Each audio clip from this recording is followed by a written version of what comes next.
दोस्तों, का फिर से चंद्रयान 3 के बाद भारत का नाम हर जगह गूंजता हुआ नजर आ रहा है। आखिर भारत देश में G20 समिट का आयोजन क्यों किया गया है? क्या है ये G20?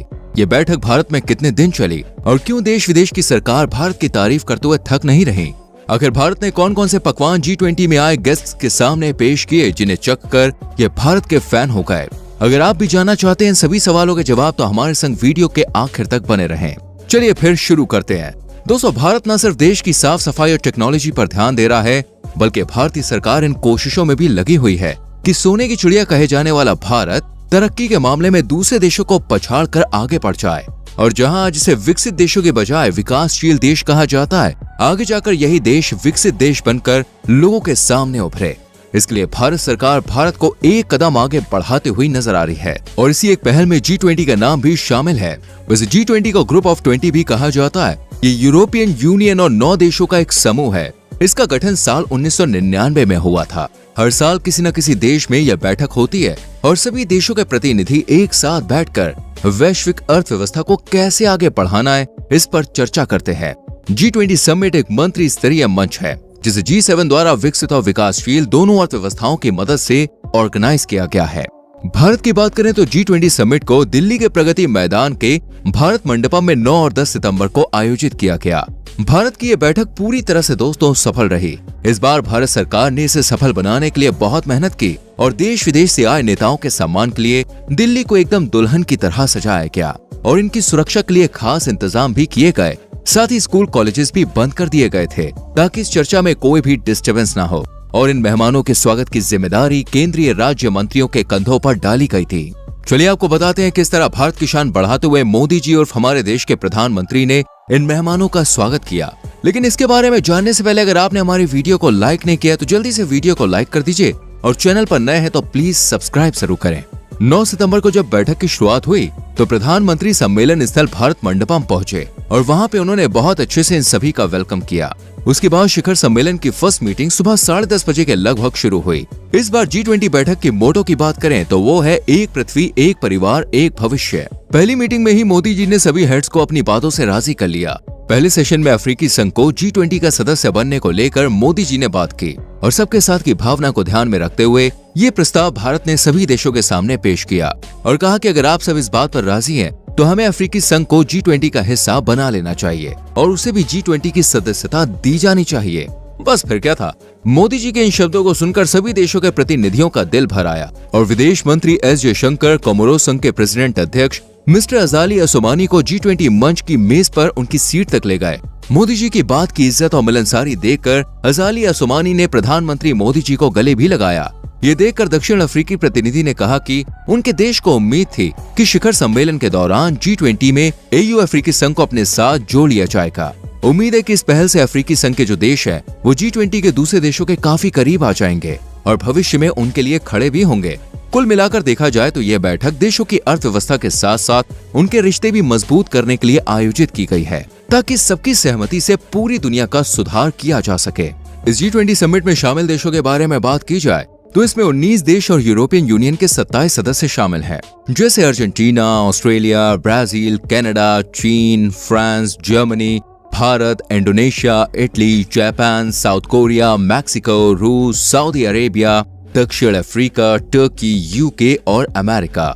वहीं मीडिया रिपोर्ट्स की माने तो इस बार अमेरिका के राष्ट्रपति जो बाइडेन, ब्रिटेन के प्रधानमंत्री ऋषि सुनक, अर्जेंटीना के राष्ट्रपति अल्बर्टो, कनाडा के पीएम जस्टिन, टर्की के राष्ट्रपति रेसेप तैयप एर्दोगन, ऑस्ट्रेलिया के प्रधानमंत्री एंथनी अल्बनीज, साउथ कोरिया के राष्ट्रपति, इटली के पीएम जॉर्जिया, सऊदी अरब अमीरात के राष्ट्रपति मोहम्मद बिन सलमान, UN सचिव एंटोनियो, इजिप्ट के राष्ट्रपति अब्दुल फतेह अल सीसी, ओमान के डिप्टी पीएम असद बिन तारिक बिन तैमूल अल, जापान के पीएम किशिदा और बांग्लादेश के पीएम शेख हसीना सहित बाकी देशों के राष्ट्रीय अध्यक्ष भी पहुंचे।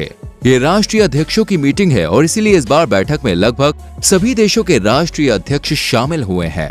भारत की G20 समिट इसलिए भी दोस्तों काफी खास मानी जा रही है क्योंकि देखा गया है कि इनसे पहले जो भी बैठक वगैरह हुई है उनमें बहुत ही कम देशों के प्रतिनिधि शामिल होते थे, लेकिन जब से भारत में G20 का आयोजन हुआ है तब से सभी देशों के प्रतिनिधि बढ़ चढ़कर इसमें हिस्सा ले रहे हैं और कुल मिलाकर सभी देश इन बैठकों में शामिल भी हुए हैं।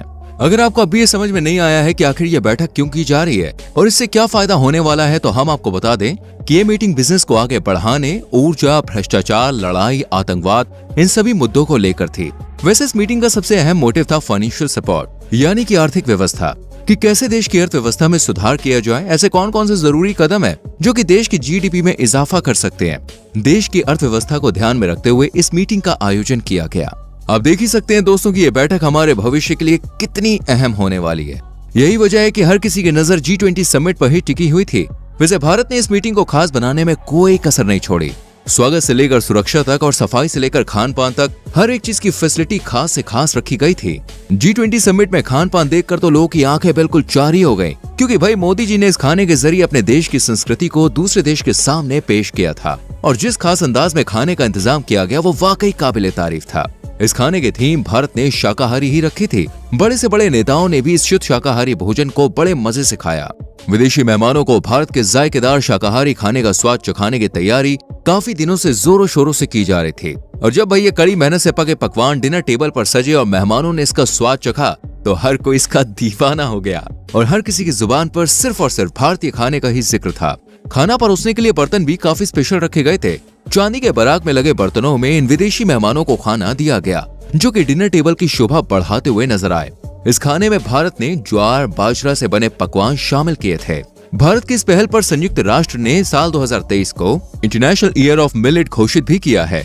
अगर आपको नहीं पता कि ये मिलेट क्या है तो हम आपको बता दें, मिलेट में बाजरा, ज्वार, कांगनी, रागी जैसी चीजें रखी जाती हैं। इन मोटे अनाज को ही दोस्तों मिलेट कहा जाता है। इनमें भर भर कर फाइबर, खनिज और सभी जरूरी पौष्टिक तत्व शामिल होते हैं। इसलिए भारत ने भी अपनी मेहमान नवाजी में रागी के लड्डू, जौ की खीर और साथ ही बाजरे से बने डेजर्ट को इनके सामने पेश किया।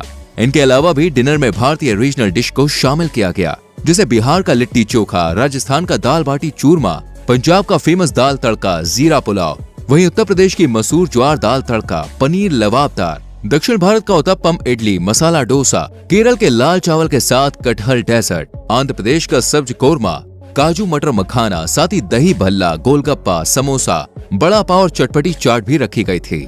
वहीं पीने की बात करें तो दोस्तों इसमें भी बहुत सारी चीजें शामिल की गई थी, जैसे कश्मीरी कहवा, फिल्टर कॉफी, दार्जिलिंग की चाय और पान के स्वाद वाली चॉकलेट भी विदेशी मेहमानों का स्वाद बढ़ाने के लिए रखी गई थी। कुल मिलाकर पूरे 500 पकवान तैयार किए गए थे और इसको बनाने के लिए करीब 2500 लोगों को लगाया गया था। इस डिनर की सबसे खास बात यह थी कि इस खाने के जरिए न सिर्फ भारत ने अपनी मेहमान नवाजी दिखाई, बल्कि गरीब देशों को ये भी मैसेज दिया कि मोटे अनाज आज की पीढ़ी की जरूरत है। न सिर्फ ये दाम में कम होते हैं बल्कि युवाओं की हेल्थ के लिए भी काफी फायदेमंद होते हैं। नाश्ते से लेकर रात के खाने तक इन 500 पकवानों का जिक्र हमें भारत के साथ साथ दूसरे देशों में भी सुनने को मिल रहा है और ये पौष्टिक भोजन खाने के बाद हर एक विदेशी मेहमान इसके स्वाद का दीवाना बन चुका है। वैसे फ्रेंड्स, आपको क्या लगता है, क्या भारत एक विकसित देश बन पाएगा या नहीं? कमेंट सेक्शन में लिख कर जरूर बताएं। आज की वीडियो को यहीं खत्म करते हैं। वीडियो को लाइक और शेयर करना और चैनल को सब्सक्राइब करके बेल आइकन प्रेस करना, जिससे आने वाली वीडियोस मिस ना हो। मिलते हैं अगली वीडियो में। Till then bye bye, take care.